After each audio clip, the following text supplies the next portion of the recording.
नमस्कार विद्यार्थी मित्रों, मैं पूजा अग्रवाल आज कक्षा 10 विषय सामाजिक विज्ञान में पाठ 15 आर्थिक विकास उसके अंदर भाग 1 के अंदर मित्रों मैंने कुछ महत्व के मुद्दों की बात की थी।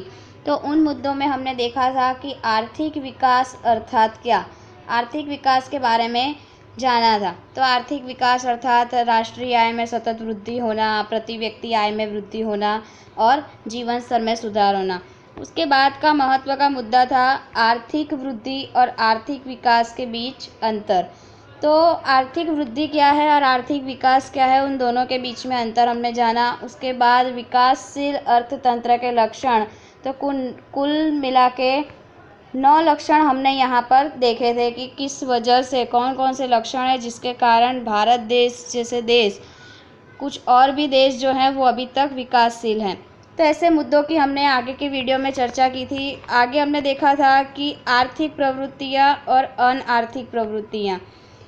उसके बाद का मुद्दा है भारतीय अर्थतंत्र का ढांचा। भारत का जो अर्थतंत्र है वो किस तरह का है और कितने क्षेत्रों में वो बटा हुआ है।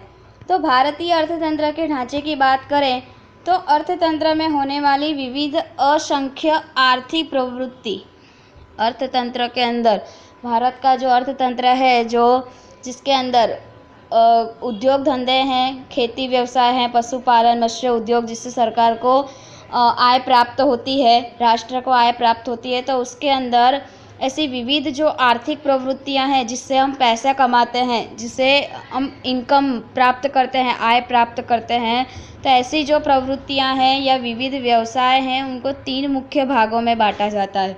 तो प्राथमिक क्षेत्र, माध्यमिक क्षेत्र और सेवा क्षेत्र। तो ऐसे 3 क्षेत्रों के अंदर इन आर्थिक प्रवृत्तियों और व्यवसायों को बांटा गया है। तो इन तीनों क्षेत्रों में कौन कौन से विभाग में कौन कौन सी प्रवृत्तियां हैं वो हम जानेंगे। तो सबसे पहले हम देखेंगे आज कि प्राथमिक क्षेत्र। तो प्राथमिक क्षेत्र के अंदर अर्थतंत्र के इस विभाग के अंदर मित्रों याद रखना है कि आर्थिक प्रवृत्ति और विविध व्यवसायों को कितने भागों में बांटा गया है। तो 3 भागों में, ये तीनों भाग आपको याद रखने हैं। उसमें प्राथमिक क्षेत्र के अंदर कृषि तथा कृषि के साथ संलग्न प्रवृत्तियों जैसे कि पशुपालन, पशु संवर्धन, मत्स्य उद्योग यानी मछलियाँ जो पालने का, उनको समुद्री माँ से लाने का और उनको बेचने का जो भी कारनामा है, कार्य करने का जो उनका काम होता है वो, पशु संवर्धन यानी पशुओं की जो देखभाल सुरक्षा करने वाले होते हैं वो। तो ऐसे जो कामों से जुड़े हुए रहते हैं, ऐसी प्रवृत्तियों से जो जुड़े हुए रहते हैं, तो इन प्रवृत्तियों को प्राथमिक क्षेत्र के अंदर समावेश किया गया है। तो मुर्गी बतख पालन, जंगल, कच्ची धातुओं की खुदाई आदि प्रवृत्तियों का प्राथमिक विभाग में समावेश होता है। माध्यमिक क्षेत्र को मित्रों यहाँ देखें कि माध्यमिक क्षेत्र जो है वो उद्योग के रूप में जाना जाता है। क्यों?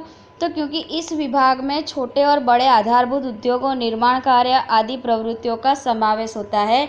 इसलिए छोटे बड़े आधारभूत उद्योग यानी कि जो मिल, फैक्ट्री वगैरह, छोटे मोटे कारखाने होते हैं वो, फिर जो ये दुकानें हैं, छोटी मोटी जो दुकानें हैं, फिर जो लारियाँ हैं, तो ऐसे जो छोटे बड़े आधारभूत उद्योग होते हैं उनके निर्माण कार्य आदि प्रवृत्तियों का समावेश इस क्षेत्र में होने से इसे उद्योग के रूप में भी जाना जाता है, जिसके अंदर हमें पिन से लेकर बड़े बड़े यंत्रों तक का समावेश होता है। तो इसी तरह माध्यमिक क्षेत्र जो है, तो इसी तरह विद्यार्थी मित्रों प्राथमिक क्षेत्र, माध्यमिक क्षेत्र, अब आता है सेवा क्षेत्र। तो इस विभाग में हमें सेवा, जहाँ से हम सेवा के रूप में कार्य करते हैं या तो सेवा लेते हैं किसी से, तो ऐसे सेवा क्षेत्र के अंदर हम देखना चाहें तो उसके अंदर व्यापार है, संचार है यानी कि एक जगह से दूसरी जगह संदेशा पहुंचाने के लिए जो भी लोग कार्यरत हैं, तो ऐसे संचार माध्यम वायु तथा समुद्री मार्ग यानी एक जगह से दूसरी जगह जाने के लिए वायु मार्ग यानी एरोप्लेन वगैरह है, समुद्री मार्ग है। तो ऐसे जो मार्ग हैं, फिर शिक्षण है, शिक्षा जो है वो आज का बहुत ही महत्व का हिस्सा है, अहम हिस्सा है। तो शिक्षण, स्वास्थ्य, बैंकिंग तथा बीमा कंपनियों, परिवहन, एक जगह से दूसरी जगह जाने के लिए एक सेवा के तौर पर ये क्षेत्र के अंदर परिवहन का समावेश किया गया है। तो मनोरंजन आदि के कार्यों का समावेश इस क्षेत्र में होता है। तो मित्रों इसी तरह यहाँ पर हमने ये 3 मुद्दे देखे कि प्राथमिक क्षेत्र, माध्यमिक क्षेत्र और सेवा क्षेत्र। अब हम देखेंगे उत्पादन के साधन। तो उत्पादन के कुल 4 साधन हैं।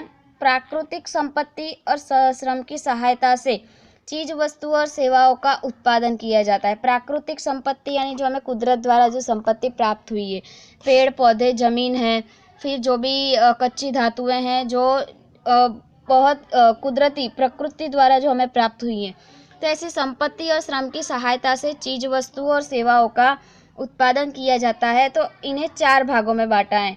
सबसे पहला है जमीन, दूसरा है पूंजी, तीसरा श्रम और चौथा नियोजन यानी नियोजक। तो देखेंगे सबसे पहले जमीन के बारे में कि सामान्य अर्थ में जमीन को हम क्या कहेंगे। जमीन किसे कहेंगे कि पृथ्वी के सपाटी के जो ऊपर की परत यानी जो पपड़ी होती है उसे हम जमीन कहते हैं। पृथ्वी के सपाटी की जो ऊपर की जो पपड़ी होती है, परत होती है, उसे हम जमीन कहते हैं। परंतु अर्थशास्त्र की परिभाषा में जमीन अर्थात सभी प्रकार की प्राकृतिक संपत्ति, सभी प्रकार की अर्थात यानी गिनने जाएं तो पृथ्वी की धरातल पर आए हुए खनिज यानी लोहा है, सोना है, जो भी खनिज धातु है, तेल है, तो ऐसी जो धातु है वो खनिज और धातु आदि का समावेश जमीन में होता है। तो इस प्रकार जमीन जो है वो उत्पादन का प्राकृतिक साधन है। तो जमीन जो है वो उत्पादन का प्राकृतिक साधन है, यानी उत्पादन करने के लिए जमीन जो है वो बहुत ही आवश्यक वस्तु है। दूसरा देखते हैं पूंजी। पूंजी यानी कि पैसा। हमारे पास पूंजी नहीं होगी तो हम उत्पादन कैसे कर पाएंगे। मान लो कि कृषि को कोई फसल उगानी है पर उसके पास ज़मीन है, सब कुछ है, पर पूंजी ही नहीं है, पैसा ही नहीं है, या उसके पास कोई यंत्र औजार नहीं है, या मकान नहीं है, जगह नहीं है, तो वो क्या करेगा। तो इसी तरह पूंजी में देखते हैं कि उत्पादन की प्रक्रिया में उपयोग में लिए जाने वाले मानव सर्जित साधन जो मनुष्य ने बनाए हो, तो यंत्र, औजार और मकान आदि समावेश पूंजी में होता है। तीसरा देखते हैं श्रम। तो भौतिक बदले के उद्देश्य से किए जाने वाले, भौतिक बदला यानी कि मान लो कि अगर हम डॉक्टर बन गए, क्यों बने, तो आगे की जो हमारी ज़िंदगी है वो ऐशो आराम वाली हो, अच्छी हो, हमारे पास बहुत अच्छे घर हो, गाड़ी हो, सब कुछ हो। तो इसी तरह भौतिक उद्देश्य से किए जाने वाले किसी भी शारीरिक या मानसिक कार्य को, किसान जो है वो खेती करता है, क्यों, तो अपने परिवार को खाना पीना मिल सके या उसे अच्छी तरह की ज़िंदगी जी सके, उससे जो 2 पैसा मिलता है उससे अच्छी खासी ज़िंदगी जी सके, इसीलिए। तो ऐसे भौतिक बदले के उद्देश्य से किए जाने वाले किसी भी शारीरिक या मानसिक कार्य को श्रम कहते हैं।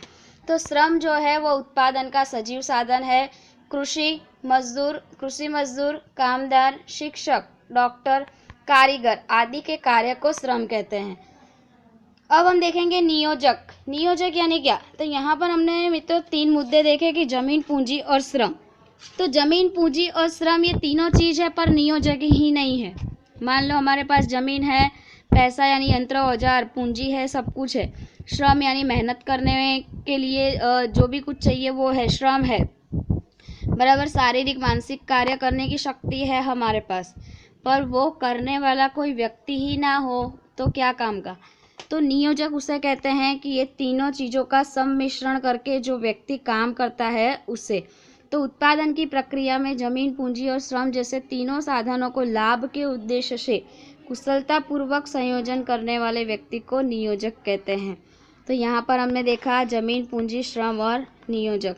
तो उत्पादन के साधनों का बंटवारा जिसमें असीमित आवश्यकताओं में अग्रिमता क्रम, मर्यादित साधन और साधनों का वैकल्पिक उपयोग। तो ये जो है वो ज़्यादा महत्व का मुद्दा नहीं है। इसके बाद महत्व के मुद्दे की मैं बात करूँगी कि उत्पादनों के साधनों के बंटवारे की पद्धतियाँ। तो मित्रों यहाँ पर जो ये 2 पद्धतियाँ हैं, बाजार पद्धति और समाजवादी पद्धति, तो ये दोनों पद्धतियाँ जो कुछ देशों ने अपनाई, तो इन पद्धतियों के अंदर कुछ उनके लक्षण हैं, लाभ हैं और कुछ कमियाँ भी हैं। तो इन पद्धतियों से कुछ देश जो है वो विकसित भी हो गए इन पद्धतियों को अपनाकर, और कुछ देश जो है वो अभी तक विकसित हुए नहीं है, यानी विकासशील हैं। तो इसी तरह यहाँ पर मित्रों में जो मुद्दे महत्व के हैं, परीक्षा में ज़्यादा से ज़्यादा पूछे जाने वाले हैं, तो ये मुद्दों की ही मैं चर्चा करूँगी। तो यहाँ पे हम देखेंगे सबसे पहले बाजार पद्धति। तो अमेरिका, जापान आदि देशों ने अपना आर्थिक विकास बाजार पद्धति से किया था। बाजार पद्धति को पूंजीवादी पद्धति के रूप में भी पहचाना जाता है। तो ये प्रश्न अवश्य ही आपके एमसीक्यू या खाली जगह में आता है कि कौन सी ऐसी पद्धति है जिसको पूंजीवादी पद्धति के रूप में भी पहचाना जाता है। तो आपको लिखना है बाजार पद्धति। तो इस पद्धति में उत्पादन साधनों का बंटवारा लाभ के आधार पर होता है। तो मित्रों, ये जो पद्धति है जिसमें ज़्यादा से ज़्यादा लाभ हो, ऐसी ज़्यादा से ज़्यादा लाभ हो, वो उसके केंद्र में रहता है। यानी कि व्यक्ति खुद उसका मालिक होता है। कोई भी व्यक्ति, यानी कि जैसे कि अभी हमें कुछ फैक्ट्री वगैरह डाली है तो उसके अंदर हमें ज़्यादातर पहले सरकार की परमिशन लेनी पड़ती है, उसके बाद हम कोई भी काम कर सकते हैं। पर ये जो बाजार पद्धति है तो उसके अंदर ऐसा हस्तक्षेप किसी का नहीं होता है, ना ही सरकार का कि ना ही राज्य का। इसमें व्यक्ति खुद अपना मालिक होता है, वो खुद जो करता है वही होता है। तो इस पद्धति में उत्पादन और उसके साथ संलग्न यानी जुड़े हुए आर्थिक निर्णयों के केंद्रों में लाभ होता है। लोगों ने जिन उद्योगों में पूंजी निवेश करना लाभदायक माना उसमें पूंजी निवेश किया, यानी कि पैसा लगाया। इस पद्धति में बाजार तंत्र संपूर्ण रूप से मुक्त होता है, किसी का हस्तक्षेप होता नहीं है, ना ही सरकार का रोक टोक होता है, ना ही कोई राज्य का। तो इसी तरह सरकार की कोई भी निश्चित आर्थिक नीति या भूमिका होती नहीं है। तो मित्रों, इन सब के बाद हम लोग देखेंगे कि बाजार पद्धति के मुख्य लक्षण क्या हैं। तो यहाँ पर एक बार देख ले कि इस पद्धति में राज्य का कोई हस्तक्षेप न होने से यह पद्धति जो है बाजार पद्धति मुक्त अर्थतंत्र के रूप में पहचानी जाती है।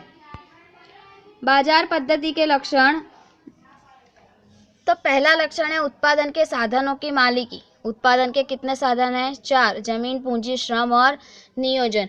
तो उत्पादन के साधनों की मालिकी जो है व्यक्तिगत या निजी होती है, यानी कोई एक व्यक्ति ही उसका मालिक होता है, सरकार का कोई हस्तक्षेप होता नहीं है। बाजार पद्धति में आर्थिक प्रवृत्ति के केंद्र में लाभ होता है। आर्थिक प्रवृत्ति यानी कौन सी? कि जिसके अंदर आय कमाने के लिए और खर्च करने के लिए जो व्यक्ति काम करता है, जो प्रवृत्ति करता है, जैसे कि हमने देखा था किसान, डॉक्टर है, मजदूर है, तो वो। तो ग्राहकों को पसंदगी करने के विशाल यानी ज़्यादा मौके मिलते हैं। बाजार में सरकार का हस्तक्षेप नहीं होता। उत्पादन के साधनों का बंटवारा लाभ के आधार, जितना लाभ होता है उतना लोगों में ज़्यादा मिलता है। आर्थिक निर्णय मूल्य तंत्र के आधार पर लिए जाते हैं। आगे देखते हैं बाजार पद्धति के कुछ लाभ। तो बाजार पद्धति में व्यक्ति की आर्थिक स्वतंत्रता बनी रहती है। उत्पादन साधनों का अधिकतम और कार्यक्षम उपयोग होता है। अधिकतम उत्पादन प्राप्त किया जा सकता है, यानी कि इस बाजार पद्धति के अंदर ज़्यादा से ज़्यादा उत्पादन, क्योंकि इसके अंदर व्यक्ति खुद मालिक होता है तो वो चाहे उतना उत्पादन कर सकता है, पूंजी या ज़मीन या जो कुछ लगाने का होता है वो लगाकर। फिर अर्थतंत्र में सतत नए संशोधन होते रहते हैं। खुद मालिक होता है इसलिए नई नई खोजें करता रहता है, जिसके कारण आर्थिक विकास को क्या मिलती है? गति मिलती है। अगर वो ज़्यादा कुछ उत्पादन करेगा, ज़्यादा पैसा कमाएगा, तो जितनी आय बढ़ेगी उसकी, प्रति व्यक्ति आय जितनी बढ़ेगी उतनी राष्ट्रीय आय बढ़ेगी, और राष्ट्रीय आय बढ़ने पर आर्थिक विकास बहुत ही तेज़ी से होगा। तो स्पर्धा के कारण वस्तु की गुणवत्ता भी श्रेष्ठ बनती है, यानी दो व्यक्ति के बीच में स्पर्धा रहती है तो इसी स्पर्धा के कारण वस्तु की गुणवत्ता कैसी हो जाती है? श्रेष्ठ हो जाती है। तो बाजार पद्धति की कुछ मर्यादाएं हैं। तो सबसे पहले लाभ को ध्यान में रखकर उत्पादन होने से, यानी कि इसके केंद्र में क्या होता है कि लाभ, तो लाभ को ध्यान में रखकर उत्पादन होने से विलासिता की वस्तुओं का उत्पादन अधिक होता है। वही विलासिता यानी शौक मौज की वस्तुएं, और प्राथमिक आवश्यकताओं की वस्तुओं का उत्पादन घटता है। प्राथमिक यानी कौन सी? रोटी, कपड़ा, मकान। तो ये जो हमारी प्राथमिक आवश्यकताएं हैं, तो ऐसी चीज़ों का उत्पादन कम होता है, पर जो शौक मौज की वस्तुएं, ऐसी वस्तुओं का उत्पादन ज़्यादा होता है। राज्य की कोई भी नीति विषयक भूमिका न होने से प्राकृतिक संपत्ति का अपव्यय होता है। ग्राहक को बाजार के विषय में अज्ञानता होने से उसका शोषण होता है। संपत्ति और आय का केंद्रीकरण होने से आय की असमानता बढ़ती है। संपत्ति और आय का केंद्रीकरण होने से, यानी कि संपत्ति ज़्यादा पैसा होने से और ज़्यादा इनकम होने से आय की असमानता, यानी कि इनकम जो है वो असमानता, यानी कि एक व्यक्ति करोड़ कमा रहा है, दूसरा जो है वो बिल्कुल नहीं कमा रहा है। क्यों? तो उसकी वस्तु अच्छी है, उसकी वस्तु अच्छी नहीं है। तो ऐसी असमानताएं इस पद्धति में ज़्यादा खड़ी रहती हैं।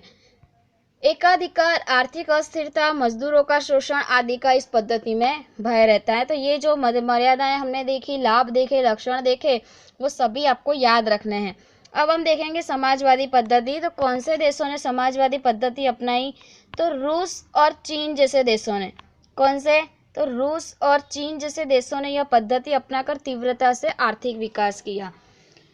तो बाजार पद्धति की अनेक कमियों और असफलताओं के कारण ये समाजवादी पद्धति अपनाई गई। कौन कौन से देशों ने अपनाई है? तो रूस और चीन ने। समाजवादी आर्थिक पद्धति बाजार पद्धति के एकदम विरोधी है। समाजवादी पद्धति जो है वो बाजार पद्धति से बिल्कुल उल्टी है। तो उसके अंदर राज्य का हस्तक्षेप नहीं होता है, व्यक्ति खुद उसका मालिक होता है, पर इसके अंदर राज्य का हस्तक्षेप होता है। राज्य जो कहता है वही उसे काम करना पड़ता है। राज्य सरकार जो भी वेतन निश्चित करती है वही मजदूरों का देना पड़ता है, जिससे मजदूरों का शोषण होता नहीं है। तो इसमें देखते हैं हम कि समाजवादी पद्धति, यहाँ देखिए कि इस पद्धति में समग्र अर्थतंत्र का संचालन राज्य द्वारा होता है। उत्पादन, पूंजी निवेश, साधनों का बंटवारा आदि समाज की आवश्यकता को ध्यान में रखकर राज्य द्वारा लिया जाता है। समाजवादी पद्धति के केंद्र में लाभ नहीं, जबकि बाजार पद्धति के केंद्र में क्या होता है? लाभ होता है, सिर्फ उसे फायदा ही दिखता है। परंतु इस पद्धति के केंद्र में लाभ नहीं, परंतु समाज का कल्याण इसका मुख्य उद्देश्य है। चीज वस्तुओं का उत्पादन और भाव राज्य द्वारा निश्चित होता है। राज्य द्वारा निश्चित किए गए उत्पादन के लक्ष्यांक को सिद्ध करने की जिम्मेदारी राज्य संचालित कारखानों की होती है। कृषि भी राज्य की मालिकी की होती है। श्रमिकों को उनकी क्षमता के अनुसार जितना काम करेंगे उतना उन्हें वेतन ज़्यादा मिलेगा। तो श्रमिकों को उनकी क्षमता के अनुसार वेतन दिया जाता है, इसीलिए श्रमिकों का शोषण भी नहीं होता। तो अब हम देखेंगे इसके लक्षण। उत्पादन के साधनों की मालिकी राज्य की होती है, सबसे पहला मुद्दा। दूसरा, अर्थतंत्र में सभी आर्थिक निर्णय राज्य द्वारा लिए जाते हैं। तीसरा देखेंगे, आर्थिक प्रवृत्ति के केंद्र में लाभ नहीं परंतु समाज का हित यानी कल्याण होता है। समाज का कल्याण करना इसका मुख्य उद्देश्य है। श्रमिकों को काम के बदले में वेतन चुकाया जाता है, यानी जितना काम करेंगे उतना उन्हें पैसा प्राप्त होगा। अब हम देखेंगे इसके लाभ। तो समाज की आवश्यकता अनुसार उत्पादन होने से अनावश्यक, जबकि बाजार पद्धति में कैसा था कि विलासिता की वस्तुएं, शौक मौज की वस्तुओं का उत्पादन ज़्यादा होता था और प्राथमिक आवश्यकता जो प्राथमिक यानी पहले जो जरूरी चीज़ें हैं उसका उत्पादन होता नहीं है। परंतु इसमें क्या होता है कि अनावश्यक या विलासिता की वस्तुओं का उत्पादन होता नहीं है। इस पद्धति में उत्पादन के निर्णय राज्य द्वारा लिए जाने से प्राकृतिक संपत्ति का अपव्यय नहीं होता, आय और संपत्ति की असमानता दूर होती है, ग्राहकों का शोषण होता नहीं है। क्यों? तो राज्य सरकार निश्चित करती है किसको कितना वेतन देना और मजदूरों को उनकी क्षमता के अनुसार वेतन मिलता है। तो यहाँ पर देखेंगे अंतिम समाजवादी पद्धति की मर्यादाएं। तो समान बंटवारा सामाजिक कल्याण के उम्दा उद्देश्य के साथ लागू की गई समाजवादी पद्धति की कुछ कमियां हैं। पहला, तो उत्पादन साधनों का स्वामित्व राज्य का होने से उत्पादन बढ़ाने के लिए प्रोत्साहन नहीं मिलता है, यानी कि कोई कुछ बोलता नहीं है कि कितना उत्पादन करना है और कितना नहीं, सब अपनी मर्जी के अनुसार करते हैं। स्पर्धा के अभाव के कारण, बाजारवादी पद्धति में स्पर्धा होती है इसलिए वस्तु की गुणवत्ता अच्छी हो जाती है, जबकि स्पर्धा के अभाव के कारण अर्थतंत्र में संशोधन को वेग नहीं मिलता। इस पद्धति में व्यक्तिगत स्वतंत्र नहीं रहता, राज्य जो कहता है वही हमें करना पड़ता है। राज्य के संपूर्ण हस्तक्षेप के कारण नौकरशाही का भय रहता है, यानी राज्य जो कहती है, अगर कोई व्यक्ति हमें कुछ कहे और उसी के इशारे पर चलना हो तो हमें कैसा लगता है कि हम एक नौकर हैं। तो ऐसे नौकरशाही का भय उसके अंदर उत्पन्न होता है। अब हम देखेंगे अंतिम मुद्दा जो है हमारे इस पाठ का, मिश्र अर्थतंत्र। बाजार पद्धति और समाजवादी पद्धति की कुछ कमियों के कारण दोनों पद्धतियों की कुछ अच्छी बातों का सुमेल साधकर और मध्यम मार्ग के रूप में मिश्र अर्थतंत्र पद्धति अस्तित्व में आई। यानी दोनों पद्धतियों के कुछ लाभ भी हैं और कुछ कमियां भी हैं, तो इन दोनों को मिलाकर ये जो पद्धति है वो क्या हुई, अस्तित्व में आई है। मिश्र अर्थतंत्र अर्थात क्या, तो यहाँ देखेंगे कि ऐसी आर्थिक पद्धति, मिश्र अर्थतंत्र अर्थात ऐसी आर्थिक पद्धति जिसमें सार्वजनिक और निजी क्षेत्र का सह अस्तित्व। अब जैसे बाजार पद्धति में क्या देखा कि व्यक्ति खुद का मालिक होता है, जबकि समाजवादी पद्धति में क्या होता है कि राज्य सरकार या राज्य जो कहता है वही व्यक्ति को करना पड़ता है। पर इसके अंदर क्या है कि सार्वजनिक यानी कि सभी लोगों को और निजी क्षेत्र दोनों का सह अस्तित्व यानी साथ में मिलकर काम करते हैं। और क्या होता है कि दोनों क्षेत्र एक दूसरे के स्पर्धी नहीं परंतु पूरक बनकर काम करते हैं। पूरक यानी कि दो व्यक्ति हैं जो एक दूसरे के पूरक है, यानी कि दोनों को एक दूसरे की जरूर है, तो इसी तरह पूरक बनकर काम करते हैं। इस पद्धति में निजी क्षेत्र में कृषि, व्यापार, विभिन्न उपयोगी माल के उद्योग आदि की मालिकी व्यक्तिगत या निजी होती है, जबकि भारी उद्योग, संरक्षण सामग्री के कारखाने, रेलवे, बिजली, मार्ग, सिंचाई आदि आधारभूत चाबी रूपी क्षेत्रों की मालिकी राज्य की होती है। इस पद्धति में बाजार संपूर्ण रूप से स्वतंत्र होता नहीं है। सरकार भिन्न भिन्न तरह से नियंत्रण रखे जाते हैं, जैसे कि समाज में अनिच्छनीय वस्तुओं का उत्पादन रोकने के लिए राज्य द्वारा ऊंचा कर लादा जाता है।